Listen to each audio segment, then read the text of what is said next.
घर से, परिवार से, अपनों से, गैरों से, खुद से लड़कर अपने लक्ष्य के प्रति डेडिकेटेड आप सभी अभ्यर्थियों को मेरा प्रणाम, नमस्कार। और इसी नमस्कार के साथ शुरू करते हैं आज का स्पेशल सेशन, जिसमें हम चर्चा करेंगे इकोनॉमिक करंट डेवलपमेंट के बारे में, that means economic current affairs के बारे में। इसमें हम कवर करेंगे नवंबर 2022 से जून 2023 तक के करंट डेवलपमेंट को, और फर्दर जो भी अपडेट होगा लास्ट वीडियो में, इस सीरीज के लास्ट वीडियो में आपको अपडेट कर दिया जाएगा। आज you know we have started current affair session for 69 BPSC CSC pre examination, और इसमें हम सेक्शन वाइज करंट अफेयर्स को कवर कर रहे हैं। आज यह चौथी कड़ी है इस सीरीज की, जिसमें हम इकोनॉमिक करंट डेवलपमेंट के बारे में चर्चा करेंगे।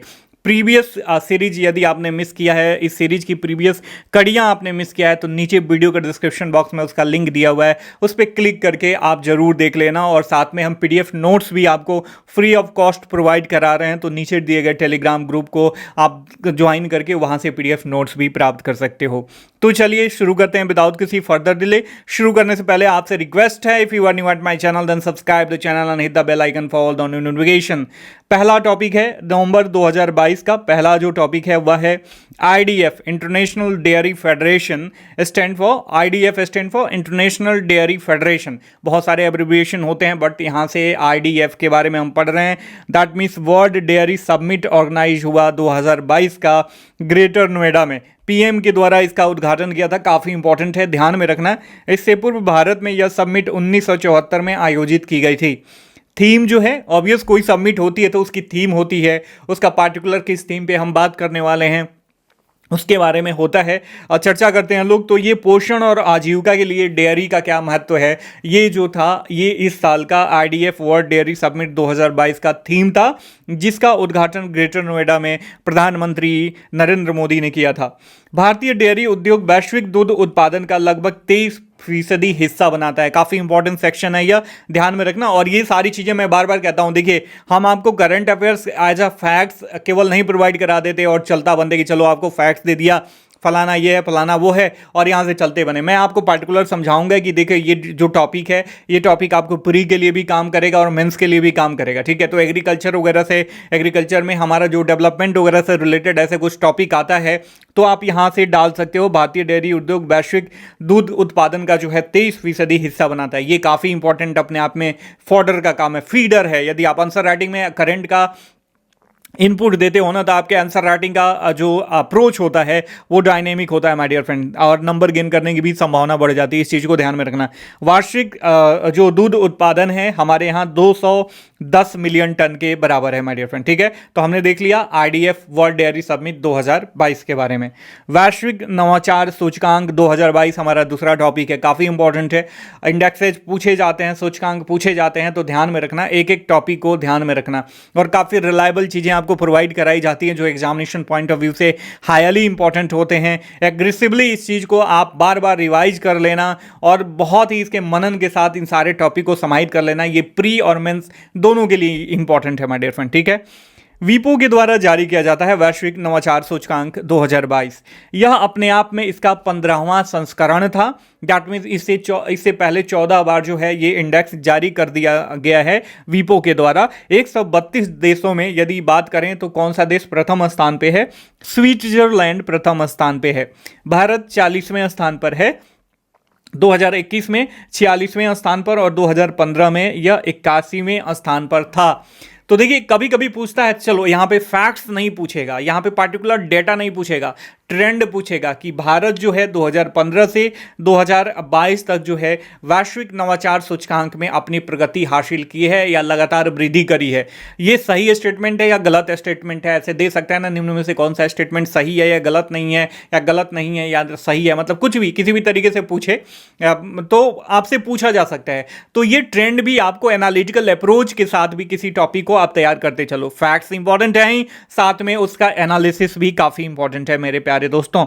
भारत की रैंकिंग निम्न मध्यम आय वाली अर्थव्यवस्था वाले देश में सर्वोच्च है। निम्न मध्यम आय वाली जो अर्थव्यवस्थाएं हैं, जो इकोनॉमी है पूरे विश्व के, उसमें भारत का स्थान पहला है, ठीक है। अब अगला टॉपिक है वह है बता रहा है देश की बेरोजगारी दर में गिरावट के बारे में।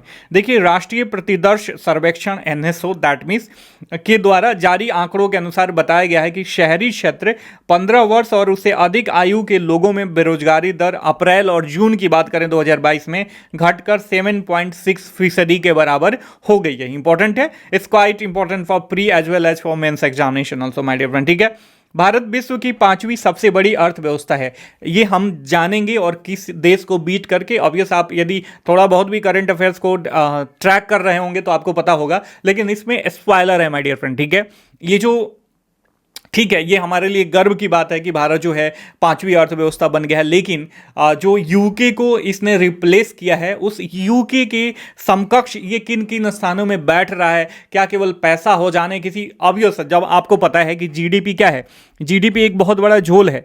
ठीक है, आपको यदि कोई कहे कि आपके परिवार की आय 100 रुपये है, ठीक है, मतलब आपकी परिवार की प्रति व्यक्ति आय जो है 50 रुपये है, और मान लीजिए परिवार में 2 व्यक्ति हैं, एक ही व्यक्ति कमा रहा है, एक व्यक्ति निठल्ला बैठा हुआ है, तो यहाँ पे प्रति व्यक्ति आय की जब बात करी जा रही है ना, तो वो 50 रुपया जो है औसतन ये डिवाइड हो गया 2 व्यक्तियों में, 100 रुपया 50-50 हो गया। ठीक है, तो ये कहीं ना कहीं औसत जो है एक तरीके का झोल होता है। इसके पीछे के कॉन्सेप्ट को, इसके पीछे के रियलिटी को समझने की आवश्यकता है। तो हम इसमें जानेंगे इस टॉपिक में कि भारत विश्व की 5वीं सबसे बड़ी अर्थव्यवस्था बन गया है। ब्लूमबर्ग द्वारा प्रकाशित रिपोर्ट के अनुसार मार्च 2022 के अंत में भारत विश्व की 5वीं सबसे बड़ी अर्थव्यवस्था बन गया है। राइट, पूर्व में भारत 6ठी और यूके 5वीं सबसे बड़ी अर्थव्यवस्था थी। वहीं बात करें ब्लूमबर्ग ने यह निष्कर्ष समायोजित आधार पे, एडजस्ट बेसिस पे एवं डॉलर विनियम that means dollar exchange rate के आधार पर निकाला है। जनवरी मार्च 2022 भारतीय अर्थव्यवस्था का आकार 854.7 बिलियन यूएसडी के बराबर था। यहां पे अर्थव्यवस्था की बात करी जा रही है। ठीक है, अब देखिए, चलिए ठीक है, मैं शुरुआत में आपको कहता कि इस टॉपिक में क्या है, स्पॉइलर है। आपको चीजें जो बाह्य रूप में बहुत अच्छी लग रही होंगी, यदि डेप्थ एनालिसिस करें तो वो कहीं ना कहीं स्थिति जो है भयावह है या बहुत अधिक सुधार करने की आवश्यकता है, ये चीज ध्यान में रखना। अब देखिए यहाँ पे अर्थव्यवस्था का आकार, ठीक है, अर्थव्यवस्था का जो ओवरऑल इकोनॉमी का शेप है, इकोनॉमी की जो आकार है वो काफ़ी ज़्यादा है, मतलब थोड़ा बहुत ही ज़्यादा है, लेकिन ठीक है। 1854 लगभग यूएसडी के बराबर है, बिलियन यूएसडी के बराबर है भारतीय अर्थव्यवस्था। वहीं यूके की बात करें तो 816 यूएसडी बिलियन के बराबर है। तो यहाँ पे देखो कहीं ना कहीं आगे निकल चुका है भारत, लेकिन और सारी चीजें जो ह्यूमन डेवलपमेंट की बात आती है उस समय, या जो बेसिक इंफ्रास्ट्रक्चर की बात आती है उसमें भारत जो है यूके के समकक्ष कहां स्टैंड करता है, ये भी एनालिसिस करने की आवश्यकता तो है ना। जनसंख्या की बात करें तो 1.41 बिलियन जनसंख्या है भारत की। वहीं यूके की बात करें तो 68 मिलियन जनसंख्या है। यहाँ पे बिलियन है और यहाँ पे मिलियन है। ठीक है, देखो जैसे जैसे जनसंख्या बढ़ती है ना, तो उसका पालन पोषण करना, उसको खिलाना पिलाना, उसको शिक्षा देना, स्वास्थ्य देना, जो बेसिक आधारभूत संरचनाएं होती हैं, बेसिक नीड्स होती हैं, उसको प्रोवाइड करना किसी भी परिवार की या किसी भी राज्य की या किसी भी देश की मतलब परम जिम्मेदारी होती है। ठीक है, उससे आप बच नहीं सकते हो। और कहीं ना कहीं यदि आप ये सारी चीज़ें प्रोवाइड नहीं करा पाते हो तो जो आपका यूथ जनरेशन है वो आपको आशीर्वाद के बदले आपके लिए अभिशाप बन सकता है। ठीक है, ये चीज़ ध्यान में रखना। देखिए बिहार की जैसे बात करें तो बिहार में अभी क्या है, एम्प्लॉयमेंट जनरेशन काफ़ी कम है। सरकारी नौकरियों पे ही लोगों की डिपेंडेंसी है, या तो लेबर बन के कहीं बाहर जाते हैं या सरकारी नौकरी पे पढ़ते लिखते हैं तो डिपेंडेंसी अधिक है। लेकिन प्राइवेट सेक्टर में वहाँ पे इंडस्ट्रियलाइजेशन कम है, इकोनॉमिक बैकवर्डनेस है, लॉलेसनेस की स्थिति काफ़ी हद तक सुधर चुकी है, लेकिन अभी भी गन प्रॉब्लम राइज हो रहा है। नए इंडस्ट्री सेटअप जो है यहाँ पे आना नहीं चाहती है, नई इंडस्ट्री परिवार जो भी हैं, औद्योगिक परिवार यहाँ पे सेटअप करना नहीं चाहती हैं। करप्शन हाई लेवल पे है। अभी आपको पता है एक पुल 2-2 बार गिर जा रहा है, फिर भी सरकार के द्वारा उस कंपनी के अगेंस्ट में कोई खास एक्शन नहीं लिया जा रहा है। न्यूज़पेपर में कहीं कुछ बात नहीं करी जा रही है। अभी भी पॉलिटिकल जो है जो पॉलिटिक्स है बिहार की, वो डीप रूटेड है। किस पे? कास्ट पे डीप रूटेड है, रिलीजन से रिलेटेड है, डीप रूटेड है। तो ये पॉलिटिक्स में हमारे डेवलपमेंट की बात नहीं आती है, कहीं कास्ट की बात आती है कि हम कुर्मी हैं, हम ब्राह्मण हैं, हम यादव हैं, हम क्षत्रिय हैं, हम ये हैं, फलाना है, डिमकाना है। तो इसमें सोसाइटी बटी हुई है। तो आप चीज़ों को समझो। ठीक है, ये कहा जा रहा है कि इंडिया जो है ठीक है, इंडिया जो है यूके को सरपास कर गया है, लेकिन और सारी चीजें क्या, मेरे कहने का मकसद ये था कि और सारी चीजें क्या, यदि आप अपनी जनसंख्या को बेसिक इंफ्रास्ट्रक्चर नहीं प्रोवाइड करा पा रहे हो, बेसिक नेसेसिटी की चीजें नहीं प्रोवाइड करा पा रहे हो, जैसे कि बिहार नहीं प्रोवाइड करा पा रहा है, तो वो जो यूथ है वो आपके लिए आशीर्वाद नहीं अभिशाप बनने वाला है। ठीक है, इस चीज को ध्यान में रखना। तो इंडिया को भी यहां बहुत ज्यादा काम करने की आवश्यकता है। तो जनसंख्या के मामले में हमने एनालिसिस देख लिया। सबसे पहली बात मतलब सबसे इंपॉर्टेंट चीज आती है वो एसडीआई है, ह्यूमन डेवलपमेंट इंडेक्स की बात करें तो जहां पे भारत जो है स्कोर इसका 0.633 के साथ 132वें स्थान पे है ऑल ओवर इंडिया में एसडीआई इंडेक्स में। वहीं जो यूके है वो 18वें स्थान पे है और इसका स्कोर है 0.929, लगभग 1 के बराबर ये पहुंचने वाला है। ठीक है, तो काफी पिछड़ा हुआ है। केवल इकोनॉमी का आकार बढ़ जाने से ये गारंटी नहीं है कि यहाँ के लोगों का रहन सहन जो है वो हाई लेवल का हो जाए, एजुकेशन हाई लेवल का हो जाए, सबको अच्छा स्वास्थ्य की सुविधाएं मिले, सबको पेयजल साफ सुथरा मिले, सबको जो है हाइजेनिक फूड मिले खाने के लिए, सबका जीवन स्तर हाई लेवल का हो, ऐसी कोई गारंटी नहीं है। तो कभी भी देखिए हम क्या है, पूर्वाग्रहित होते हैं। और आजकल जो आप नेट पे देखते हो इन्फ्लुएंसर अधिक है, आप मीडिया जो है बिक चुकी है, चौथा स्तंभ जो है लगभग धराशायी हो चुका है, आधा जो है तटस्थता नाम की कोई चीज नहीं है, सही को सही और गलत को गलत कभी दिखाया नहीं जाता है। ठीक है, अधिक पेसिमिस्टिक लोग होते हैं, अधिक ऑप्टिमिस्टिक लोग होते हैं। तो एक पक्ष के हाथ बिक गया, दूसरा पक्ष विपक्ष के हाथ में बिक गया। तो मीडिया पर भी आप डिपेंडेंसी मत रखो, आप चीजों को गहनता से समझने की कोशिश करो, रिसर्च करो खुद से। ठीक है, तभी आपकी मेधा शक्ति जागरूक होगी, तभी आपकी जो है विवेकशील बनोगे। और यही बीपीएससी का रिक्वायरमेंट है माय डियर फ्रेंड। ठीक है, बहुत लोग अभी जैसे मैंने मेंस का बैच पॉज कर दिया था, मैंने सोचा था 1 महीना पहले पॉज करूंगा, तो 2 महीना पहले पॉज कर दिया मैंने अभी। और प्री के लिए मुझे पता है कि प्री के लिए कंपटीशन इस बार सीटें बढ़ गई हैं, 500 के बराबर हो ही जाएंगी अंततोगत्वा, और इसमें जो है कंपटीशन बहुत ज़्यादा है। तो प्री पे फोकस होना बहुत ही आवश्यक है यदि आप सीरियस एस्पिरेंट हो तो। और उसके साथ साथ मेंस के लिए आपकी जो है केवल पढ़ाई ही नहीं, मेधा शक्ति हाई लेवल की होनी चाहिए, अंडरस्टैंडिंग हाई लेवल की होनी चाहिए, आपको एथिक्स इंटीग्रिटी की समझ होनी चाहिए, नैतिकता क्या होती है, ठीक है, धैर्य क्या होता है, फिलॉसफी क्या होती है, ये सारी चीजें समझोगे तभी आप ऐसे भी लिख पाओगे।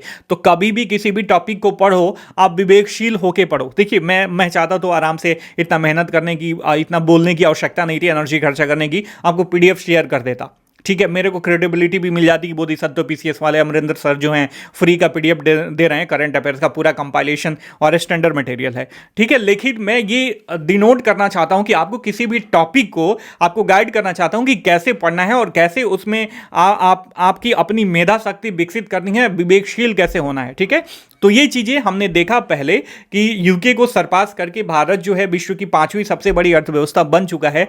ये ऊपरी सतह है, लेकिन अंदर क्या है ये चीजें हमें इन सारे इंडेक्स के तहत और जो डेटा का एनालिसिस कर रहे हैं उसके तहत हमें देखने को मिल रही है। प्रति व्यक्ति आय की बात करें तो $2,283 के बराबर है। वहीं यहाँ पे आपको यूके में आप देखो तो $47,203 के बराबर है प्रति व्यक्ति आय। कितना डिफरेंस है। ठीक है, शीर्ष अर्थव्यवस्थाएं हैं भारत की, पूरे विश्व की। आप ध्यान से रखना, ये अरेंजमेंट काफी आवश्यक है। यहां से प्रिलिमिनरी एग्जामिनेशन में प्रश्न पूछा जा सकता है। यूएसए, चाइना, जापान, जर्मनी और भारत। यूएसए पहला, चाइना दूसरा, जापान तीसरा, जर्मनी चौथा और भारत जो है 5वां है। ठीक है, तो ओवरऑल बात आपको समझ में आ गई। आगे बढ़ते हैं। गैस मूल्य निर्धारण के लिए एक समिति बनाई गई है। यहाँ पे मुझे नोट लिख देना चाहिए था, मैं यहाँ पे लिख दे रहा हूँ ताकि आपको शेयर करूँगा तो आप इसको लेके कंफ्यूज मत होना। ठीक है, गैस मूल्य निर्धारण के लिए किरीट पारिक समिति का गठन करा गया है। उद्यम पूंजी और निजी इक्विटी के लिए दामोदरन समिति का गठन करा गया है। कभी कभी पूछ देता है कि पार्टिकुलर समितियां किस कार्य के लिए, किस उद्देश्य के लिए गठित करी गई हैं। वित्तीय स्थिरता एवं विकास परिषद की 26वीं बैठक आयोजित करी गई। कहाँ करी गई? मुंबई में करी गई। अध्यक्षता किसने करा?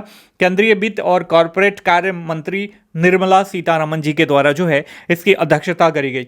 वित्तीय स्थिरता एवं विकास परिषद स्थापना की सिफारिश रघुराम राजन समिति ने करी थी 2008 में। ठीक है, तो वित्तीय स्थिरता और विकास परिषद की स्थापना की सिफारिश किसने करी थी? रघुराम राजन समिति ने करी थी 2008 में। और 2010 में भारत सरकार ने एक कार्यकारी आदेश के द्वारा इस परिषद की स्थापना की थी। ठीक है, तो वित्तीय स्थिरता और विकास परिषद की 26वीं बैठक आयोजन कहाँ हुआ था? मुंबई में। अध्यक्षता किसने करा था? निर्मला सीतारमन जी के द्वारा। और इस पार्टिकुलर परिषद की स्थापना के लिए रिकमेंडेशन किसने करा था? 2008 में रघुराम राजन समिति के द्वारा करा गया था और 2010 में सरकार के एक कार्यकारी निर्देश के द्वारा इसकी स्थापना कर दी गई। ठीक है मेरे प्यारे भाइयों, आगे बढ़ते हैं। सतत पहल 2018 में शुरू करा गया और चूंकि यह पहल है तो इसका कुछ ना कुछ एम होगा ही। कोई भी कार्य करा जाता है, हम अपने दैनिक जीवन में भले ही हम रैंडम हों, हमें हमारा लक्ष्य पता नहीं है कि हमें क्या करना है जीवन में, लेकिन जब कार्य करा जाता है, कोई सरकार कार्य करती है या कोई जागरूक इंसान काम करता है, तो उस काम का उद्देश्य होता है कोई ना कोई। जैसे मेरा उद्देश्य ये है कि मैं आपको क्वालिटी का एजुकेशन प्रोवाइड करा पाऊँ। ठीक है, इस भीड़ में मैं आपको क्वालिटी का एजुकेशन, क्वालिटी का कंटेंट अवेलेबल करा पाऊँ, ये मेरा पार्टिकुलर उद्देश्य है जिसके लिए मैं ये सारी मेहनत कर रहा हूँ आपके लिए। ठीक है, तो आपका उद्देश्य भी क्लियर होना चाहिए जीवन में,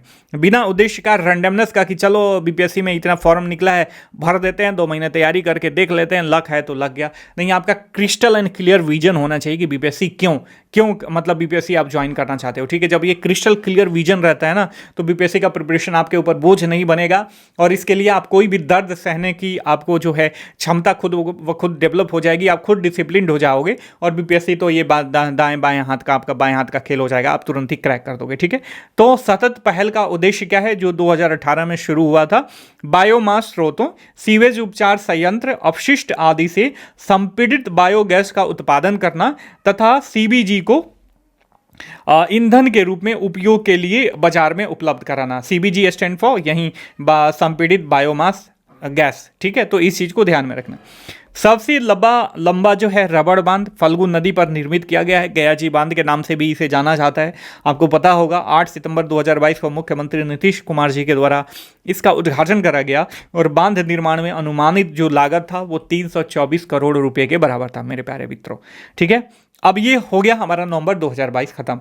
अब बात आती है दिसंबर 2022 की। इसका पहला टॉपिक है रबी फसलों के लिए न्यूनतम समर्थन मूल्य में वृद्धि करी गई है। ठीक है, तो एमएसपी काफ़ी इंपॉर्टेंट है, पूछता है फैक्ट्स लेवल पे पूछ देता है, या मतलब कैसे एमएसपी कौन लागू करता है, कौन रिकमेंड करता है, या जो मुख्य फसल हैं जैसे धान और गेहूं उनके लिए एमएसपी इस साल के लिए कितना रखा गया है, ये सारी चीज़ें प्रिलिमिनरी एग्जामिनेशन में पूछता है, तो ध्यान से रखना। फसल बुआई के समय कृषि लागत एवं मूल्य आयोग, agriculture cost and price commission की सिफारिश तथा आर्थिक मामलों की कैबिनेट समिति द्वारा अनुमोदन के आधार पर सरकार के द्वारा एमएसपी की घोषणा करी जाती है।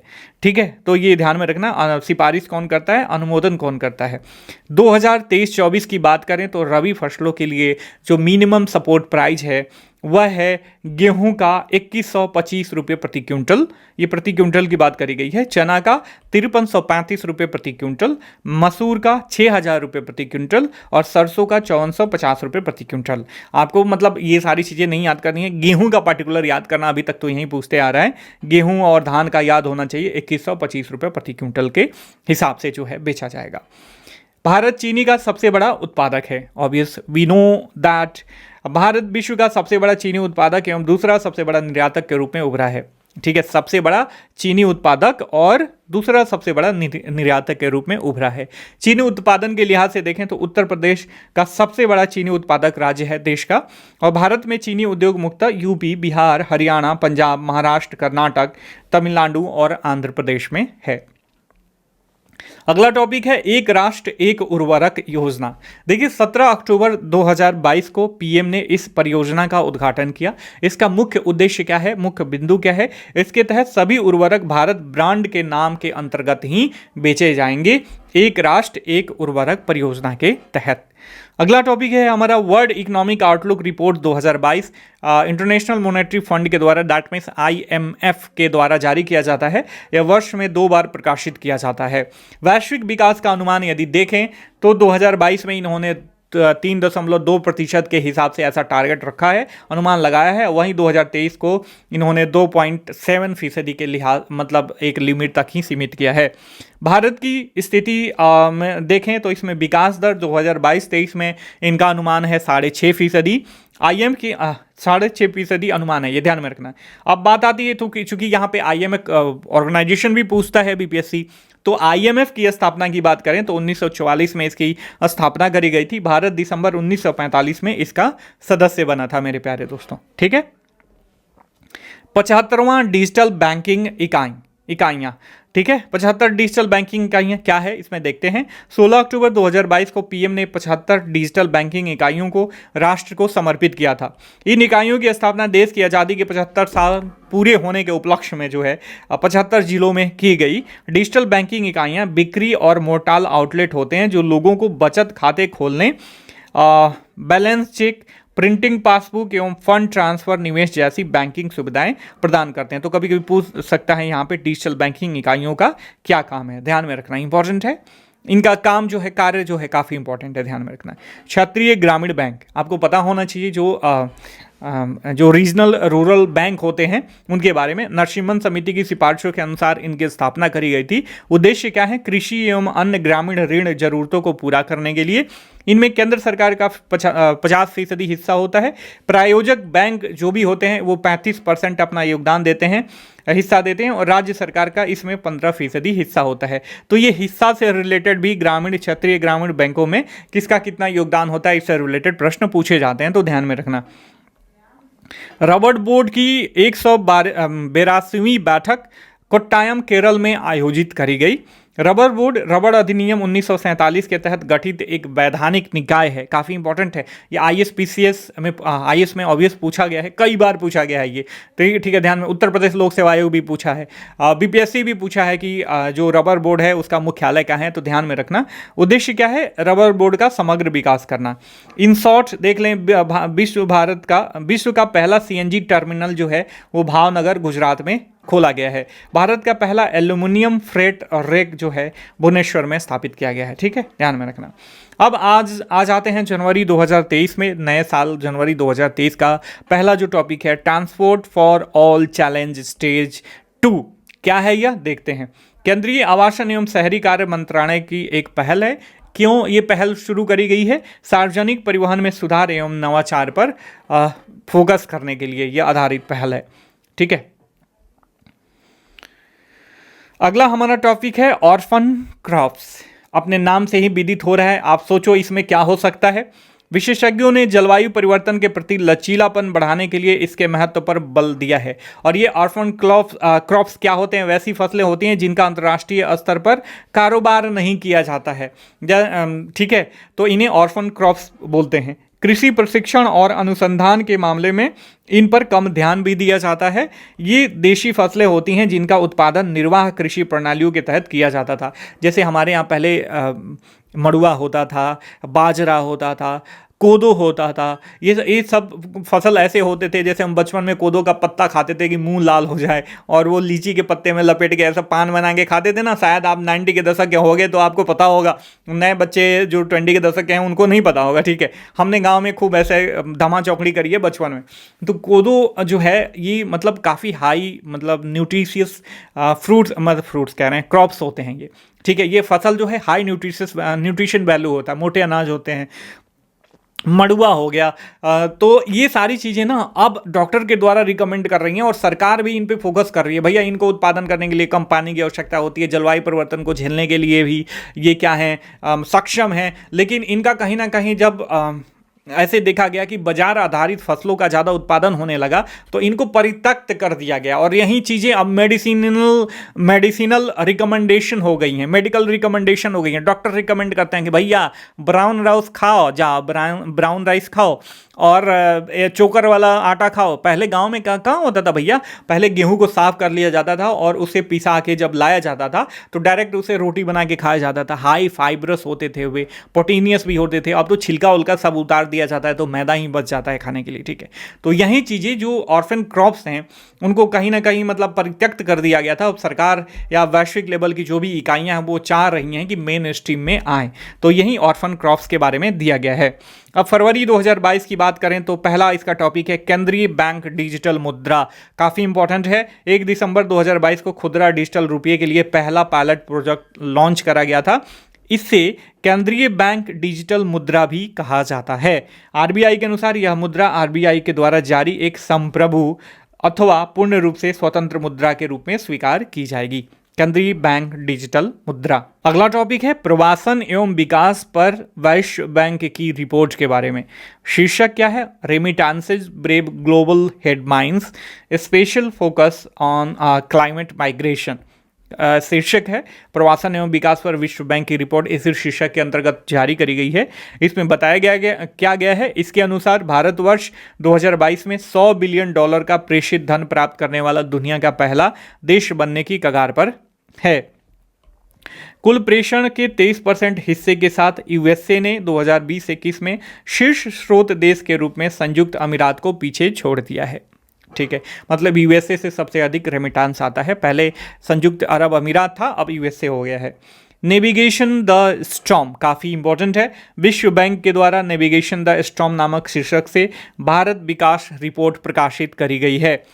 ठीक है, विश्व बैंक के अनुसार वित्तीय वर्ष 2022-23 में भारत की विकास दर का अनुमान रखा गया 6.9%। हमारा अगला टॉपिक है जीआई टैग।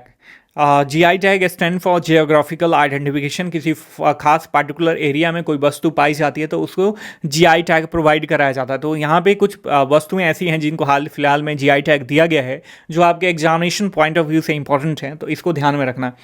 असम के गमोछा को जीआई टैग दिया गया है। तेलंगाना के तंदूर लाल चने को जीआई टैग दिया गया है। लद्दाख के रक्त से कापरो खुबानी, ये एप्रिकोट आप सबने खाया होगा, एप्रिकोट फल होता है लाल लाल सा, उसको दिया गया है जीआई टैग। महाराष्ट्र के अलीबाग सफ़ेद प्याज को जीआई टैग दिया गया है। तो यहाँ से पूछा जा सकता है कि खास जो पार्टिकुलर वस्तु है ये कहाँ पे पाई जाती है। अब आ जाते हैं मार्च 2023 में। हमारा पहला टॉपिक है व्यापार विदेश व्यापार नीति 2023। 31 मार्च 2023 को पीयूष गोयल जी के द्वारा इसका अनावरण करा गया, जो कि केंद्रीय वाणिज्य एवं उद्योग मंत्री हैं। उद्देश्य क्या है, प्रोत्साहन के बजाय छूट और पात्रता आधारित व्यवस्था को अपनाकर देश के निर्यात को 2030 तक $2 ट्रिलियन तक पहुंचाना जो है इसका लक्ष्य है।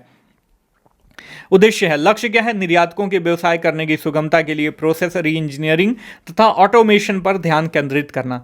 व्यापार नीति का दृष्टिकोण निम्न 4 स्तंभों पर आधारित है।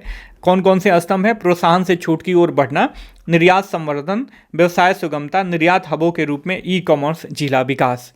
अगला टॉपिक है मैस्मराइज 2023। 6 मार्च 2023 को नई दिल्ली में इस वार्ता का आयोजन किया गया। इस वार्ता में खुदरा, ई कॉमर्स क्षेत्र, वित्तीय संस्थान आदि से संबंधित विभिन्न पदाधिकारी जो है शामिल हुए और इससे रिलेटेड वार्ता करा। अगला टॉपिक है भारत यूएस वाणिज्यिक संवाद एवं सीईओ फोरम। इनका जो वाणिज्यिक संवाद है भारत और यूएस का, ये 5वीं वाणिज्यिक संवाद थी। कहाँ पे आयोजित हुआ, दिल्ली के वाणिज्य भवन में इसका आयोजन हुआ 10 मार्च 2023 को। भारत की तरफ से उद्योग मंत्री पीयूष गोयल और यूएस की तरफ से वाणिज्य सचिव जीना रायमोंडो ने प्रतिनिधि के रूप में इसमें भाग लिया। देश का पहला वातानुकूलित कंडेंसर जो है कहाँ पे स्थापित करा गया है, झारखंड के उत्तरी कर्णपुरा में देश का पहला वातानुकूलित कंडेंसर वाला सुपर क्रिटिकल प्लांट चालू करा गया है। इसके माध्यम से एनटीपीसी ने रिड्यूस, रीयूज और रिसाइकल के माध्यम से जल संरक्षण के प्रति अपनी प्रतिबद्धता को प्रदर्शित किया है। अगला टॉपिक है मसाला बोर्ड की 36वीं वर्षगांठ मनाई गई है। केरल के कोच्चि में मसाला बोर्ड की 36वीं वर्षगांठ का आयोजन करा गया। भारत सरकार 2030 तक मसालों के निर्यात में $10 बिलियन अर्जित करने के लिए यह एक कार्यनीति बना रही है और भारतीय मसाला बोर्ड का मुख्यालय कहाँ है, कोच्चि में है। अब आ जाते हैं अप्रैल 2023 में। पहला टॉपिक है भारतीय सौर ऊर्जा निगम को मिनी रत्न का दर्जा दिया गया है। भारतीय सौर ऊर्जा निगम की स्थापना 2011 में करी गई थी। ठीक है, अब मुझे आशा ये है कि आपको मिनी रत्न, महारत्न, ये सारी चीज़ें आपको पता होनी चाहिए। ठीक है, तो ये ध्यान में रखना, नहीं भी पता होगा तो स्टैटिक पॉइंट ऑफ व्यू से ये टॉपिक तैयार कर लेना। उड़ान 5.0 21 अप्रैल 2023 को नागरिक उड्डयन मंत्रालय के द्वारा उड़े देश का आम नागरिक उड़ान के 5वें संस्करण की चरण की शुरुआत करी गई। उद्देश्य क्या है, देश के दूर दराज और क्षेत्रीय इलाकों में कनेक्टिविटी को बढ़ाने और अंतिम स्थल तक हवाई संपर्क का लक्ष्य जो है इसका मतलब उद्देश्य है। उड़ान कार्यक्रम की शुरुआत 2016 में हुई थी। अब एक इंपॉर्टेंट यहाँ पे पॉइंट है जो कि नोट के थ्रू मैं आपको प्रोवाइड करा रहा हूँ। बिहार के मरचा चावल को जीआई टैग प्रदान किया गया है। मरचा का चूड़ा हम लोग बहुत खाते हैं, बहुत सुगंधित होता है, इस चीज़ को ध्यान में रखना है।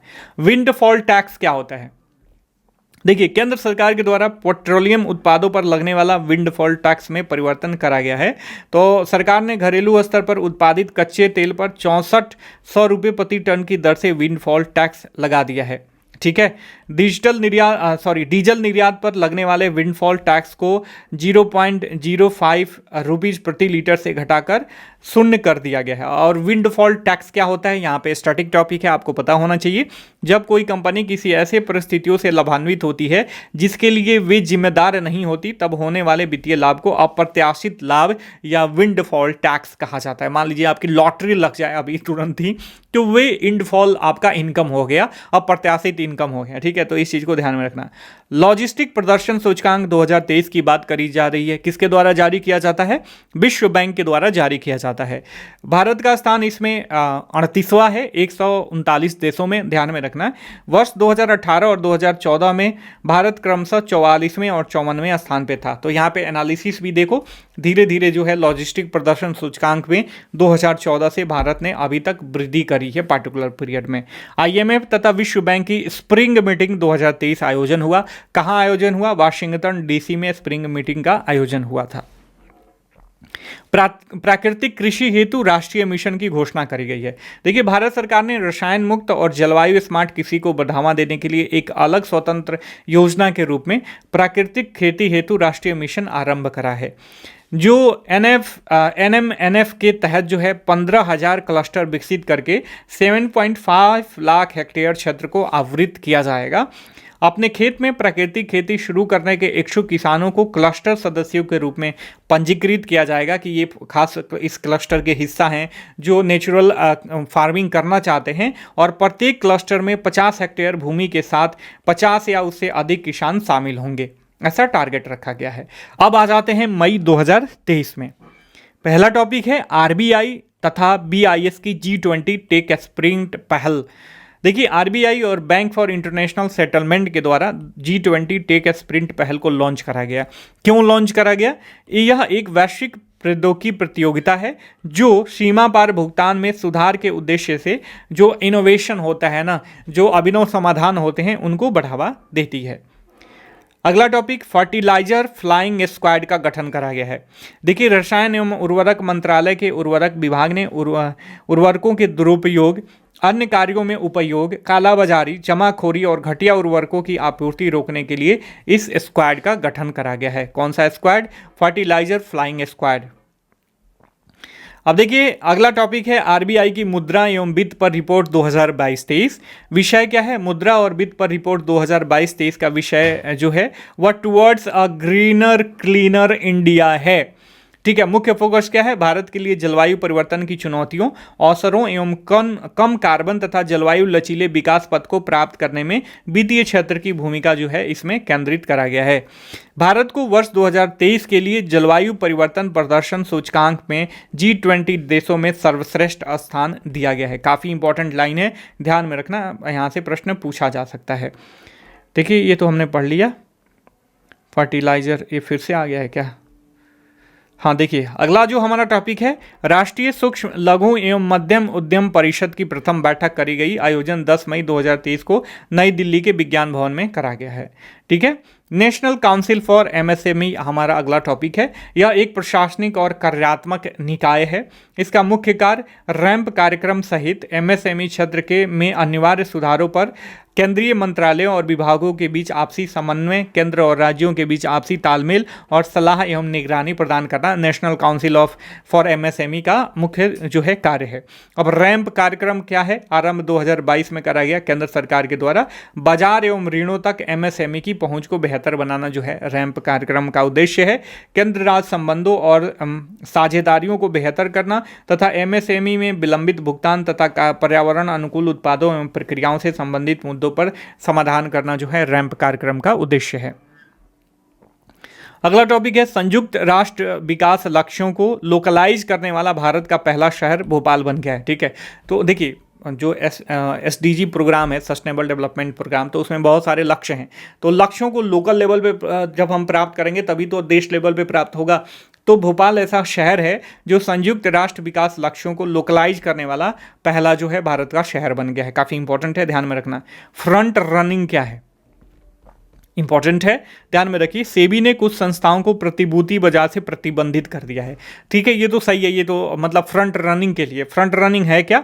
देखिए, ब्रोकरों के पास निवेशकों से ऑर्डर से संबंधित जो ना उनको प्री नॉलेज वगैरह होता है, जानकारी उपलब्ध होती है, और यदि वे अवैध रूप से इस जानकारी का उपयोग प्रतिभूतियों का बाजार करने के लिए करते हैं जिससे उनको और उनसे संबंधित कंपनियों को फायदा होता है, तो इसको बोलते हैं फ्रंट रनिंग। और इसी को लेके सेबी ने कुछ संस्थाओं को फ्रंट रनिंग के लिए जो है प्रतिभूति बाजार से प्रतिबंधित कर दिया है। लिबोर आजकल बहुत ही चर्चा में बना हुआ है। लिबोर क्या है? एक बेंचमार्क ब्याज दर है। इस दर पर प्रमुख वैश्विक बैंक जो है अल्पावधि के लिए अंतर्राष्ट्रीय इंटरबैंक बाजार में एक दूसरे को ऋण देते हैं। ठीक है, मतलब इंटरनेशनल मार्केट में एक दूसरे को ऋण देते हैं अंतर्राष्ट्रीय बैंक, तो इसे बोलते हैं, जिस दर पे देते हैं उसे लिबोर बोलते हैं। ठीक है, जून 2023 का अब आ जाते हैं। जून 2023 में पहला टॉपिक है, भारत दूसरा सबसे बड़ा राजमार्ग नेटवर्क वाला देश बन गया है। पहला देश है यूएसए। ठीक है, ध्यान में रखना, यूएसए के बाद जो है दूसरा ये सबसे बड़ा देश बन गया है। भारत का राष्ट्रीय राजमार्गों का नेटवर्क 1.45 लाख किलोमीटर के बराबर है। पिछले 9 वर्षों में इसमें 59% की वृद्धि हुई है। देखिए, अभी तक बने हुए हैं वो, तो मुझे आशा है कि आप बहुत ही सीरियस कैंडिडेट हो। नीचे कमेंट करके बताओ कि बिहार में कितने एक्सप्रेसवेज हैं। ठीक है, मैं यहाँ पे नेशनल हाईवेज की बात नहीं कर रहा हूँ, एक्सप्रेसवेज की बात कर रहा हूँ। बिहार में कितने एक्सप्रेसवेज हैं, नीचे कमेंट करके बताओ। औद्योगिक उत्पादन सूचकांक हमारा अगला टॉपिक है। एनएससी को द्वारा एनएसओ के द्वारा जारी किया जाता है। इसके अनुसार अप्रैल 2023 में औद्योगिक उत्पादन में 4.2% की वृद्धि हुई है। यह सूचकांक 2011-12 सांख्यिकी और कार्यक्रम कार्यान्वयन मंत्रालय के अंतर्गत राष्ट्रीय सांख्यिकी कार्यालय के द्वारा मासिक आधार पर प्रकाशित किया जाता है। ठीक है, 2011-12 से। एचडीएफसी विश्व का चौथा सबसे बड़ा बैंक बन गया है। इसकी वर्तमान वैल्यूएशन लगभग $172 बिलियन के बराबर है। ये अपने 2 विभागों के मिलने से इसका वैल्यूएशन जो है ज़्यादा हो गया है। विश्व के अन्य 3 सबसे बड़े बैंक हैं जेपी मॉर्गन पहले स्थान पे, industrial and commercial bank of China दूसरे स्थान पे, बैंक ऑफ अमेरिका तीसरे स्थान पर है। राष्ट्रीय विद्युत योजना 2022-32 इसकी विशेषताएं क्या हैं? विद्युत की अधिकतम मांग 2021-22 की 203 गीगावाट से बढ़ाकर 2026-27 में 277 गीगावाट हो जाएगी। 2026-27 के लिए विद्युत की संभावित स्थापित क्षमता जो है ये 6,09,591 मेगावाट होगी। आदि जो है राष्ट्रीय विद्युत योजना 2022-32 का जो है कुछ मुख्य विशेषताएं हैं। ई अपील योजना क्या है? देखिए, केंद्रीय प्रत्यक्ष कर बोर्ड के द्वारा इसे जारी करा गया है, मतलब शुरू करा गया है। उद्देश्य क्या है? स्रोत पर कर, जो टीडीएस होता है और टीसीएस डिफॉल्ट तथा स्रोत पर कर संग्रह से संबंधित लंबित अपीलों के मुद्दों को जो है संबोधित करना ई अपील योजना का जो है उद्देश्य है। अगला हमारा टॉपिक है G20 कृषि मंत्रियों की बैठक। देखिए, ये 15 से 17 जून 2023 के मध्य इसका आयोजन किया गया था। इसमें पहली बार एक सहमति आधारित परिणाम दस्तावेज को स्वीकार करा गया। शीर्षक क्या था? Outcome documents and chairs summary. इस बैठक में 4 प्राथमिकता वाले क्षेत्र रेखांकित करे गए हैं। फूड सिक्योरिटी और न्यूट्रिशन में वृद्धि करना, कृषि डेटा प्लेटफॉर्म विकसित करना, धारणीय कृषि उत्पादन करना, कृषि क्षेत्र में डिजिटाइजेशन को अपनाना, या ये जो है 4 प्राथमिकता वाले क्षेत्रों को रेखांकित करा गया है। इशाद आम देखिए उत्तरी कर्नाटक में पाया जाता है। इशाद आम को जीआई टैग प्रदान करा गया है। 17 खरीफ फसलों के लिए एमएसपी जारी करी गई है। धान का इस साल एमएसपी है 2183 रुपये प्रति क्विंटल। और बाकी किसके द्वारा रिकमेंडेशन करा जाता है और किसके अनुमोदन पे ये जारी किया जाता है, मैंने आपको पहले ही बता दिया है। WPI मुद्रास्फीति 3 साल के सबसे निचले स्तर पर पहुंच गई है। मई 2023 में होलसेल प्राइस इंडेक्स आधारित महंगाई दर -3.48% के बराबर है। होलसेल प्राइस इंडेक्स होता है और एक रिटेल प्राइस इंडेक्स होता है। ठीक है, तो ये ध्यान में रखना। काफ़ी मतलब खुदरा जो है। अगला है WPI मुद्रास्फीति 3 साल के सबसे निचले स्तर पर पहुंच गई है। मई 2023 WPI आधारित महंगाई दर -3.48% के बराबर है। WPI की गणना और इसके आंकड़ों का प्रकाशन आर्थिक सलाहकार कार्यालय, वाणिज्य और उद्योग मंत्रालय के द्वारा जारी किया जाता है। तो ये थे इकोनॉमिक करंट अफेयर्स नवंबर 2022 से जून 2023 तक का। इसका PDF नीचे वीडियो के डिस्क्रिप्शन बॉक्स में जो टेलीग्राम लिंक दिया हुआ है उस पर जारी कर दिया जाएगा। ठीक है, तो इसको क्लिक करके वहाँ से भी डाउनलोड कर लेना। पहले वीडियो लेक्चर जरूर देख लेना ताकि इस PDF में क्या है आपको समझ में आ जाए, और फिर मैं किस तरीके से किसी टॉपिक को आपको कवर करना है जो मैं बता रहा हूँ उसी एंगल के साथ जो है आप पूरे टॉपिक को कवर करो। करो। मिलते हैं अगली कक्षा में, तब तक के लिए साइनिंग ऑफ। जय हिंद, जय भारत।